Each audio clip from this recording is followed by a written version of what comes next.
नमस्कार साथियों, स्वागत है आपका संत कृपा बायोलॉजी क्लासेस में। जैसा कि आप सब लोगों से वादा किया हुआ था कि रीट का जो लेवल 2 है उसमें साइंस है, उसके अपन मॉडल पेपर लेके आएंगे।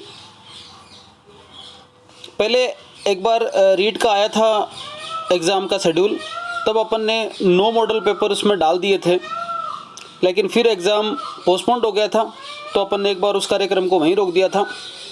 बच्चों की डिमांड पर दोबारा से मॉडल पेपर लेके आ रहे हैं और इसमें साइंस के जितना भी मैटर है जो अपन 6th क्लास से लेकर 10th क्लास तक पढ़ने वाले हैं उनकी अपन सारे के सारे मॉडल पेपर लेकर आएंगे। एक नंबर बात। दूसरी बात आपको ये क्लियर कर दूं कि इससे पहले अब आप जब देखना चाहो तो 2 वीडियो ऐसे बने हुए हैं जो आपके महत्वपूर्ण हो सकते हैं, काम के हो सकते हैं। अगर पहली बार आप इस वीडियो को देख रहे हैं तो एक वीडियो मैंने ऐसा बनाया था जिसमें ये बताया था कि मैंने रीट की तैयारी करने के लिए किस किस टॉपिक को कहाँ से पढ़ें रीट लेवल 2 साइंस के लिए। तो ऐसा एक वीडियो अपना पड़ा है प्ले लिस्ट में, आप जाके देख लीजिए अभी तक आपने अगर उसको देखा नहीं है तो। दूसरे नंबर बात, ये तीसरा टॉपिक है जीवाणु, वायरस, कवक, लाभकारी व अलाभकारी। इससे पहले 2 टॉपिकों के वीडियो में बना टॉपिक हैं उनके वीडियो में बना चुका था और उन 2 टॉपिकों के अंदर क्या क्या चीज़ें थी वो भी अगर आपने नहीं देखा है तो आप उनको देख लीजिए। उसमें सजीव, निर्जीव, परिचय, अंतर, लक्षण, इस तरह से कुछ वीडियो थे, वो आप देख लीजिए, मॉडल पेपर में आपको मिल जाएगा। अभी अपन 10वें नंबर का मॉडल पेपर है वो लेके आए हैं जीवाणु, वायरस, कवक, लाभकारी व अलाभकारी। देखिए, जहाँ तक तैयारी का सवाल है आपको रीट के से संबंधित काफ़ी मैटर नेट के ऊपर इजीली मिल जाता है और अब तक आपने बहुत अच्छी तैयारी कर भी ली होगी। लेकिन प्रतियोगी परीक्षाओं का जहाँ तक मेरा अनुभव है मैं आपको साझा कर दूँ, जहाँ तक मैंने लोगों से समझा है, लोगों से सुना है और ख़ुद अनुभव किया है कि आप कितना अधिक पढ़ते हैं उसके साथ साथ ये मायने भी रखता है कि आप कितना ज़रूरत का पढ़ते हैं। मैटर पढ़ने को कोई कमी नहीं है, खूब पढ़ो, कितना ही सारा मिल जाएगा। काफ़ी सारी कोचिंगें होती हैं, काफ़ी सारे बुक्स होती हैं, काफ़ी सारी आपकी गाइड वगैरह आती हैं, लेकिन फिर भी जो चीज़ें जितनी पढ़नी चाहिए उनमें से कुछ भी नहीं छूटना चाहिए। आवश्यक चीज़ें सारी पढ़नी हैं, उसके बाद में आप कितना पढ़ें वो आपकी क्षमता पर डिपेंड करता है। किसी भी चीज़ को, टॉपिक को पढ़ने का कोई अंत नहीं होता, लेकिन जितनी ज़रूरत की चीज़ें हैं उतनी पढ़ लो, क्योंकि क्वेश्चन तो वहीं से पुटअप होना है। रीट लेवल 2 साइंस के लिए जहाँ तक ऑब्जर्वेशन है, क्लास 6 से लेकर क्लास 10 तक RBSC और NCERT की किताबों को अगर आप लाइन टू लाइन कर लेते हैं तो आपके पास ऐसा मान लीजिए कि सिलेबस को आपने बेहद अच्छी तरह से कंप्लीट कर लिया। और उन्हीं से मैं नोट्स बना रहा हूँ, मैं किसी गाइड से या किसी और से, क्योंकि वो आप खुद वैसे भी पढ़ना है, आपके पास उपलब्ध रहेगी। केवल और केवल जो बुक्स हैं 6ठी से लेकर 10वीं की RBSC और NCERT, उनसे मैं इस टॉपिक को क्लियर कर रहा हूँ। अपन शुरू करते हैं मॉडल नंबर 10। टॉपिक है जीवाणु, वायरस, कवक, लाभकारी व अलाभकारी। देखिए, चाहे जीवाणु हो, चाहे वायरस हो, चाहे कवक हो, कुछ ऐसे होते हैं जो अपने लिए फ़ायदेमंद होते हैं और कुछ ऐसे होते हैं जो अपने लिए हानिकारक होते हैं। उससे संबंधित टॉपिक है। बुक की बात करें तो देखिए, क्लास 6 का चैप्टर 8 आपके काम आएगा अगर आप बुक से पढ़ रहे तो, और NCERT क्लास 8 का चैप्टर 2 ये काम आएगा। 2 महत्वपूर्ण बात मैं आपको और क्लियर कर दूं कि जीवाणु, विषाणु, कवक, प्रोटोजोआ, इनसे संबंधित होने वाले रोग, समझना बात को, इनसे संबंधित होने वाले रोग की ट्रिक का वीडियो भी मैं लेके आऊँगा। वो अपना जो ट्रिक वाला कॉलम है, ट्रिक वाली जो प्लेलिस्ट है उसमें आपको मिलेगा, जल्दी 1-2 दिन में डाल दूंगा, जिससे वो एक ट्रिक होगी। ट्रिक के माध्यम से आपको ज़िंदगी में कभी नहीं भूलोगे कि ये रोग हैं वो जीवाणु जनित हैं, ये रोग हैं वो विषाणु जनित हैं, ये रोग हैं वो कवक जनित हैं, ये रोग हैं प्रोटोजोआ जनित हैं। आप इस चीज़ को कभी नहीं भूलोगे, उस ट्रिक के माध्यम से आपको इजीली याद हो जाएगा। तो वो वीडियो आप उसमें देख लेना प्लेलिस्ट के अंदर, जब 1-2 दिन में मैं डालूँ ट्रिक वाली प्लेलिस्ट। एक प्लेलिस्ट में एक काम का वीडियो है आपके ट्रिक वाले में, कौन सा, वो है मैक्रोन्यूट्रिएंट वाला, तो वो भी आप है ना उसको देख लीजिए ट्रिक वाले वीडियो में। देखते हैं, देखो निम्न में से सूक्ष्म जीव नहीं है, 4 ऑप्शन है, चारों में से आपको बताना है सूक्ष्म जीव नहीं है। आप अपनी तैयारी का ऑब्जर्वेशन भी कर सकते हैं, चारों ऑप्शन को देखना, देखने के बाद कुछ आप अगर लाइव वीडियो को देख रहे हैं तो आप क्या कर लेना, पॉज कर लेना, पॉज करने के बाद आप दिमाग में सोच लेना ये आंसर है, फिर वापस चला लेना, आपको पता चल जाएगा कि आंसर सही है या गलत है अपना। विषाणु तो होता ही है सूक्ष्म जीव, जीवाणु भी हैं, कवक व शैवाल भी हैं, माइकोप्लाज्मा प्रोटोजोआ हैं। इसका मतलब इन 6 को किस में शामिल कर रहे हैं अपन, सूक्ष्म जीव में शामिल कर रहे हैं। निम्न में से सूक्ष्म जीव नहीं है, तो इसका आंसर सभी विकल्प गलत हैं, ये बात हो जाएगी। ठीक है, यही सही है क्योंकि इसमें सारे विकल्प ही गलत हैं, सभी विकल्प गलत हैं क्योंकि सूक्ष्म जीव नहीं है, ये तो 6 के 6 क्या हैं, सूक्ष्म जीव हैं। ऐसा होता है सभी विकल्प सही हैं, तो फिर ये आंसर ये हो जाता है। आगे देखें, मिलान करें, मिलान करना है आपको। योजक कड़ी किसको बोलते हैं, योजक कड़ी बोलते हैं विषाणु को। वायरस होता है वो योजक कड़ी के रूप में काम करता है। HIV रोग है, किससे होता है, विषाणु से होता है। ई कोलाई क्या है, एक जीवाणु है, और अमीबा क्या है, एक प्रोटोजोआ है। तो इस प्रकार से मिलान हो गया। मैं ऑप्शन नहीं बता रहा, केवल आपको याद हो जाए बातें, इसलिए कम समय का वीडियो बने। बैंगन का लघुपर्ण रोग किस सूक्ष्म जीव से होता है, वायरस से, जीवाणु से, प्रोटोजोआ से, माइकोप्लाज्मा से। तो देखें माइकोप्लाज्मा एक सूक्ष्म जीव है, माइक्रो ऑर्गेनिज्म है, जिसके द्वारा बैंगन में लघुपर्ण रोग होता है, पत्तियां होती हैं वो छोटी हो जाती हैं। तिल का फिलोडी नामक रोग किस सूक्ष्म जीव से होता है, वायरस, जीवाणु, माइकोप्लाज्मा, प्रोटोजोआ। इसका भी आंसर क्या हो जाएगा, माइकोप्लाज्मा। तो 2 बातें आपको याद रखनी है। 12th के लेवल पे ज़्यादा मैटर दे रखा है, पर आपको 2 बातें याद रखनी है कि बैंगन का लघुपर्ण और तिल का फिलोडी। तिल का फिलोडी, बैंगन का लघुपर्ण, तिल का फिलोडी, बैंगन का लघुपर्ण 2 माइकोप्लाज्मा जनित रोग है। ठीक है, क्लियर है मैटर। आगे देखें, पादप जगत का बहुरूपिया किसे कहते हैं, वायरस, जीवाणु, माइकोप्लाज्मा, प्रोटोजोआ। और पादप जगत का बहुरूपिया पॉलीमॉर्फिज्म इसमें पाई जाती है, ये बदलता रहता है अपनी स्थिति को। इसे भी, इसका आंसर भी क्या हो जाएगा, माइकोप्लाज्मा। ठीक है, कवक के संदर्भ में क्या सत्य कथन है। देखिए कवक के संदर्भ में 4 कथन दे रखे हैं, फिर मैंने सत्य कौन सा ये आपको बताना है। पहला, ये एक कोशिकीय से बहुकोशिकीय सरल संरचना वाले होते हैं, बिल्कुल। फंगस होते हैं वो यूनिसेलुलर भी होते हैं, एक कोशिकीय फंजाई, ईस्ट है, बाकी जो फंजाई हैं बहुकोशिकीय, तो बहुकोशिकीय सरल संरचना वाले जो होते हैं। कवक की कोशिका में पर्णहरित नहीं पाया जाता, बिल्कुल कवक की कोशिका में पर्णहरित नहीं पाया जाता, अगर पाया जाता तो ये अपना फूड खुद ही बना लेते। ये मृतोपजीवी के रूप में अवशोषण विधि से भोजन ग्रहण करते हैं, बिल्कुल। जो मृत सड़े गले पदार्थ हैं उनसे जुड़कर एब्जॉर्ब करते हैं अपने भोजन को, अवशोषित करते हैं, ये भी सही बात है। कवक शैवालों के साथ सहजीवन भी दर्शाते हैं, कवक शैवालों के साथ सहजीवन भी दर्शाते हैं, बिल्कुल। कवक और शैवाल मिलकर सहजीवन की प्रक्रिया से लाइकेन का निर्माण करते हैं। इसलिए यहाँ पर आंसर कौन सा सही हो जाएगा, आंसर सारे सही हैं, ए, ब, से और द। क्लियर है। आगे देखो, मिलान करना है, ये बहुत ही शानदार प्रश्न है, समझना। देखो, एक कोशिकीय प्रोकैरियोट, आंसर क्या होगा, साइनोबैक्टीरिया। साइनोबैक्टीरिया का मतलब वहाँ ब्लू ग्रीन एल्गी, नील हरित शैवाल। अब देखो नील हरित शैवाल है, समझना बात को, नील हरित शैवाल है वो यूनिसेलुलर से लेकर मल्टी सेलुलर तक होता है। ज़्यादा समय में ज़्यादा इसकी जो स्पीसीज हैं वो किस में मिलेंगी, मल्टी सेलुलर मिलेंगी, क्योंकि जैसे ही कोई बनाता है कॉलोनी के रूप में तुरंत तैयार हो जाता है, तो इसकी कॉलोनियाँ बन जाती हैं। आपने मोनोकोकस है, डाइकोकस है, ऐसी कोकस वाली स्ट्रक्चर देखी थी, तो कुछ समय बाद में क्या होता है, ये आपकी कॉलोनी बना लेता है। तो इसलिए यूनिसेलुलर टू मल्टी सेलुलर होता है। तो यूनिसेलुलर भी याद रखना और मल्टी सेलुलर भी याद रखना। ये आपकी बुक है 6ठी क्लास की, उसमें दे रखा है प्रोकैरियोट बहुकोशिकीय। तो दिमाग में इतनी बात भी याद रखना कि प्रोकैरियोटिक ये एक कोशिकीय भी होता है, ये केवल बहुकोशिकीय नहीं होता। फिर एक कोशिकीय यूकैरियोट, दो जगह नाम दे रखा है मैंने, एक कोशिकीय यूकेरियोट और एक कोशिकीय यूकेरियोट।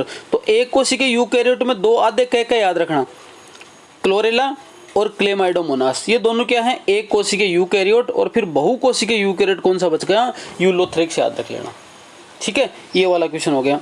आगे देखें, सवाल होते हैं। अब देखो यहाँ पर बात क्लियर हो जाएगी। एक कोशिकीय प्रोकैरियोट, बिल्कुल कुछ सवाल जो ब्लू ग्रीन एल्गी है वो क्या है, एक कोशिकीय प्रोकैरियोट है। एक कोशिकीय यूकैरियोट बिल्कुल मिलेंगे, किसमें मिलेंगे, जब आप क्या पढ़ोगे, जब आप पढ़ोगे प्रोटिस्टा। प्रोटिस्टा के अंदर क्या मिलेंगे आपको, एक कोशिकीय यूकैरियोट भी मिलेंगे। और बहुकोशिकीय प्रोकैरियोट ये भी मिलते हैं, अभी आया था। तो इन सभी ऑप्शन में मिलेंगे ये, एक कोशिकीय प्रोकैरियोट, बहुकोशिकीय प्रोकैरियोट या फिर एक कोशिकीय यूकैरियोट, तीनों के तीनों मिलते हैं। इसलिए सभी विकल्प सही हैं, इसके अंदर द आंसर आ जाएगा। दूध से दही बनने में आवश्यक जीवाणु है। दूध को आप जमाया और जमाने के बाद जावण लगाया, जावण लगाने के बाद में दही बना, तो आवश्यक जीवाणु कौन सा है, लैक्टोबैसिलस। कौन सा, लैक्टोबैसिलस, याद रखना। ई कोलाई तो हाथ में पाया जाता है, अमीबा एक प्रोटोजोआ है, और ईस्ट है एक कोशिकीय, ईस्ट क्या है, एक कोशिकीय कवक है। आगे देखो, मिलान करना है। जीवाणु कहाँ है, दही में। ठीक है, ईस्ट है, ईस्ट के द्वारा किन चीज़ों का निर्माण होता है, ईस्ट से जलेबी भी बनती है और ईस्ट से डबल रोटी भी बनती है। ये वाला यहाँ इसमें जोड़ देना। और क्लोरेला के द्वारा किसका निर्माण किया जाता है, सूप और आइसक्रीम। अब देखो ये लाभदायक चीज़ें हो गई, ये फायदे वाली चीज़ हो गई। अभी जो दही वाला पड़ा था ये भी लाभदायक चीज़ हो गई। आगे देखें, मिलान करना है फिर से। क्या, क्लोस्ट्रीडियम बोटुलिज्म, इसके द्वारा किसका निर्माण होता है, इसके द्वारा विटामिन बी प्राप्त किया जाता है इससे। एंथ्रेक्नोइड बेसिलाई रोग प्रतिरोधी पदार्थ है, इससे मिल जाता है। और पेनिसिलियन कवक है, इससे पेनिसिलिन नामक औषधि का निर्माण किया था। प्रथम प्रतिजैविक औषधि का निर्माण किया था अलेक्जेंडर फ्लेमिंग ने। और किया क्या था, अपने आप ही हो गया था।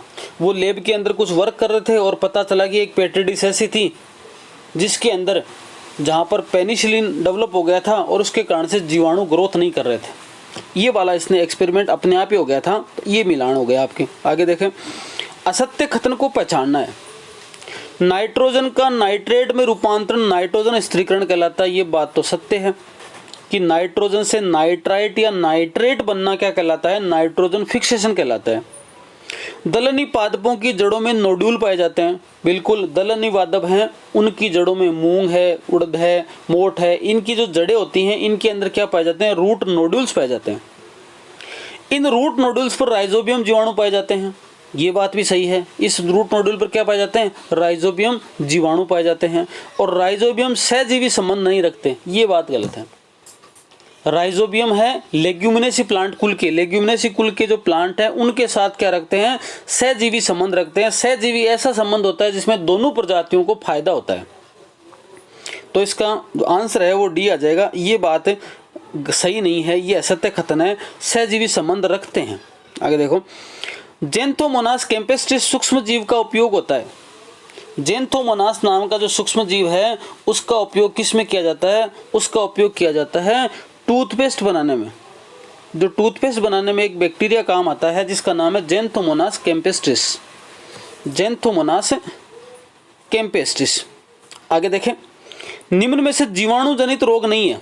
अब देखो मैं क्लियर कर दूं यहाँ पर, अभी तो आप ये क्लियर कर लेना, लेकिन मैं शॉर्ट के 2-3 वीडियो लाऊंगा जिसमें आपको ये पता चल जाएगा कि जीवाणु जनित रोग कौन सा है, वायरस जनित रोग कौन सा है, प्रोटोजोआ जनित रोग कौन सा है, कवक जनित रोग कौन सा है। ऐसा एक वीडियो जल्दी लेके आऊँगा जो शॉर्ट वाले में आ जाएगा।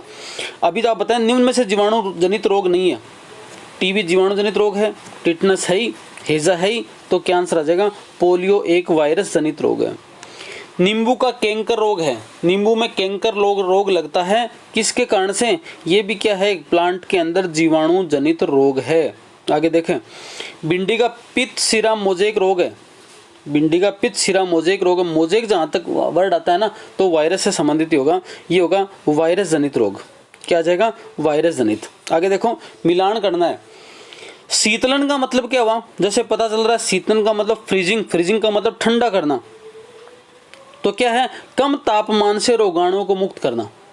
अपन फ्रीज में इसलिए तो रखते हैं, कोई सामान बच गया खाने का तो अपन ने फ्रीज में रख दिया, मतलब टेम्परेचर उसका मेंटेन रहे, डाउन चला जाए, जिससे बैक्टीरिया ग्रोथ नहीं करे। शीतलन का प्रक्रिया होगी कम तापमान से रोगाणु मुक्त करना। निर्जमीकरण, अरे एक होता है निर्जलीकरण। निर्जलीकरण का मतलब जैसे याद रह जाएगा आपको, निर्जला 11 लोग ऐसे करते हैं जिसमें पानी वानी नहीं पीते। तो निर्जलीकरण का मतलब क्या हुआ, जल निकालना। जल निकाल कर आप रोगाणु से मुक्त करना चाहते हैं तो निर्जलीकरण में आ जाएगा जल निकाल कर। शीतलन में आ जाएगा कम तापमान में, ठीक है। पाश्चुरीकरण ऐसी प्रक्रिया है जिसमें कभी गर्म करते हैं कभी ठंडा करते हैं। तो पाश्चुरीकरण का मतलब गर्म और ठंडा करके रोगाणु मुक्त करना, और निर्जमीकरण का मतलब है जल से गर्म करके रोगों को मुक्त करना। निर्जमीकरण जैसे मान लो कोई चीज़ गर्म कर ली, जैसे कोई ब्लेड वगैरह या कोई ऐसा कोई मटेरियल जिससे मान लो अगर काम में लेना, पहले के ज़माने में अगर कोई ऑपरेशन वगैरह करते थे तो दो चाकू वगैरह होता था उसको गर्म करके ऐसा करते थे। तो गर्म करने का मतलब क्या है, इस पर कोई बैक्टीरिया वगैरह ना रहे, ख़त्म हो जाए और कोई डिजीज़ ना फैले। आगे देखो, जल को जीवाणु रहित करने के लिए उपयोग में लेते हैं chlorine, bleaching powder, potassium permanganate, बिल्कुल तीनों का उपयोग होता है। द इसका आंसर हो जाएगा। केवल परपोषी में ही गुणन करने वाले सूक्ष्म जीव हैं। परपोषी मिलेगा तो ही गुणन करेंगे, वरना गुणन ही नहीं करेंगे, मल्टीप्लिकेशन ही नहीं होगा, मृत रहेंगे ये। जब तक परपोषी नहीं मिलेगा तब तक मृत रहेंगे, और ऐसे जीवाणु को बोलते हैं, ऐसे सूक्ष्म जीवों को बोलते हैं विषाणु। निम्न में से असत्य कथन कौन सा है, असत्य बताना है। जुखाम विषाणु जनित रोग है, ये तो सत्य है। कसरा विषाणु जनित रोग है, ये भी सत्य है। अतिसार प्रोटोजोआ जनित रोग है, ये भी सत्य है। टाइफाइड जीवाणु जनित रोग नहीं है, ये बात गलत है। टाइफाइड साल्मोनेला टाइफी से होता है और ये क्या है कि बैक्टीरिया। किण्वन क्रिया की खोज किसने की थी, रॉबर्ट हुक ने, मेंडल ने, लुई पास्चर ने, लुवेनहुक ने। तो आंसर क्या आ जाएगा इसका, आंसर आ जाएगा पास्चर, किण्वन क्रिया की खोज करने वाले लुई पास्चर। चेचक के टीके की खोज किसने की थी, लुई पास्चर ने, एडवर्ड जेनर ने, फ्लेमिंग ने, लुवेनहुक ने। बिल्कुल जी, किसने करी थी, बताएं आंसर, आंसर आएगा एडवर्ड जेनर। जीवाणु की खोजकर्ता कौन है, बताइए आपको सबको, कौन है जीवाणु की खोज किसने करी थी, बताएं जल्दी, आंसर आ जाएगा लुवेनहुक। आगे देखो, भोजन में विषालुता पैदा कौन करता है, लैक्टोबैसिलस, पेनिसिलिन, साइजिला, क्लोस्ट्रीडियम बोटुलिज्म। ये क्या करता है, भोजन के अंदर विषाणुता पैदा करता है, विषालुता पैदा करता है, जहर बना देता है उसको। लैक्टोबैसिलस दही वाले में काम आएगा, पेनिसिलिन एक कवक है से मिलने वाली औषधि है, और साइजिला एक बैक्टीरियल डिजीज फैलाने वाला है। पाश्चुरीकरण में खाद्य पदार्थों को कितने डिग्री सेंटीग्रेड पर गर्म करके ठंडा किया जाता है। पहले गर्म करने के लिए सेंटीग्रेड पर पहले गर्म करते हैं, उसके बाद ठंडा करते हैं, और वो टेम्परेचर है इसका 60 डिग्री। तो इसका आंसर आ जाएगा 60 डिग्री सेंटीग्रेड पर इसको करते हैं गर्म, और उसके बाद ठंडा करते हैं। एंथ्रेक्स रोग से संबंधित असत्य है, एक कथन असत्य है। खोज रॉबर्ट कोच ने की थी 1876 के अंदर। एंथ्रेक्स है उसकी जो खोज है वो 1876 में की थी, किसने, रॉबर्ट कोच ने। ये जीवाणु जनित रोग है, बिल्कुल जीवाणु जनित रोग है। ये बेसिलस प्रजाति का है, बिल्कुल बेसिलस प्रजाति का है। तो सभी कथन गलत हैं, ये बात ही असत्य है, क्योंकि सारे के सारे कथन क्या हैं, सत्य हैं। तो सभी कथन गलत हैं, ये बात गलत है, क्योंकि सारे ही कथन क्या हैं, सत्य हैं। तो ये कुछ 26 क्वेश्चन है इस टॉपिक से संबंधित, ऐसे टॉपिक वाइज लेंगे, और 6ठी क्लास से लेकर 10वीं क्लास की आरबीएससी और एनसीईआरटी को कवर करते हुए अपन ये मॉडल पेपर लेके आएंगे। आप इसको अधिक से अधिक शेयर कर दीजिए, जितने ज़्यादा शेयर होंगे उतना ज़्यादा मोटिवेशन मिलेगा। ऐसा लगेगा कि लोगों को इसकी आवश्यकता है, वरना अगर 10-20 व्यू होंगे तो ऐसा लगेगा कि इसकी आवश्यकता नहीं है, तो फिर इस सीरीज़ को बंद कर दिया जाएगा। आप चाहते हैं इसको रेगुलर रहे तो अधिक से अधिक इसको शेयर करें। नमस्कार, धन्यवाद।